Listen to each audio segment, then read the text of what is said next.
முகூர்த்த உதவிகள் நமக்கு எப்படி நம்ம அனைவருக்கும் என் இனிய காலை வணக்கங்கள்.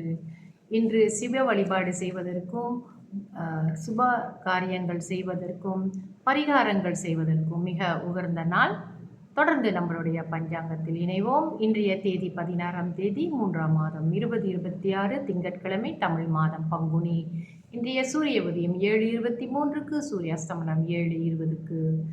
இன்றைய திதி தேய்பிறை துவாதசி. தேய்பிறை துவாதசி முடியும் நேரம் இன்று மதியம் 12:11க்கு. அதன் பிறகு திரியோதசி ஆரம்பமாகும். இன்றைய நட்சத்திரம் திருவோணம். திருவோண நட்சத்திரம் முடியும் நேரம் இன்று காலை 8:26க்கு.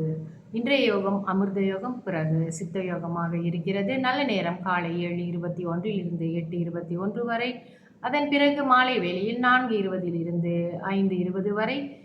இரவு வேளையில் 7:20 8:50 வரை. ராகு கால நேரம் 8:51 10:21 வரை. யமகண்ட நேரம் காலை 11:51 மதியம் 1:21 வரை. கூலிகன் மதியம் 2:50 4:20 வரை. சந்திராஸ்தம ராசி.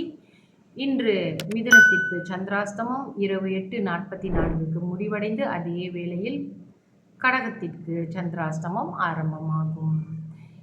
இன்றைய ராசி பலன் பார்ப்போம். மேஷ ராசிக்கு திறமை, ரிஷப ராசிக்கு மறதி, மிதுன ராசிக்கு கழிப்பு, கடக ராசிக்கு நலம், சிம்ம ராசிக்கு வெற்றி, கன்னி ராசிக்கு தடுக்கல், துலாம் ராசிக்கு ஆசை, விருச்சிக ராசிக்கு நட்பு, தனுசு ராசிக்கு ஈகை, மகர ராசிக்கு சுகம், கும்ப ராசிக்கு வரவு, மீன ராசிக்கு போட்டி. இன்றைய விசேஷம் முகூர்த்த நாள் மற்றும் கிருஷ்ணபட்ச பிரதோஷம்.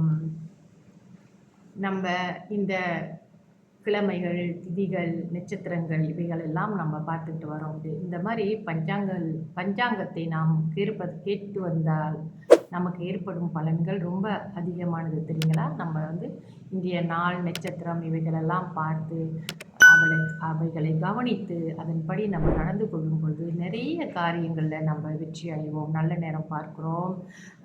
அதாவது இந்த ராகு காலம், யமகண்டம், கூலிகன் இவைகளெல்லாம் இதற்காக நமக்கு வகுத்து வைத்திருக்கிறார்கள் என்பதையெல்லாம் நாம் தெரிந்து கொண்டோம் என்றாலே நம்மளுடைய வாழ்க்கையில் பல பிரச்சனைகளிலிருந்து நம்ம மீண்டு வர்றதுக்கு இவைகளெல்லாம் நமக்கு இந்த பஞ்சாங்கம் பார்ப்பதனால் நமக்கு நிறைய உதவிகள், நமக்கு எப்படி நம்ம நல்ல விஷயங்களை நம்ம தெரிஞ்சு கொண்டதுனால இந்த பஞ்சாங்கம் மூலியமாக இந்த திதி தேவதைகள், நட்சத்திர தேவதைகளோட அனுகிரகமும் நம்மளுக்கு கிடைக்கும்.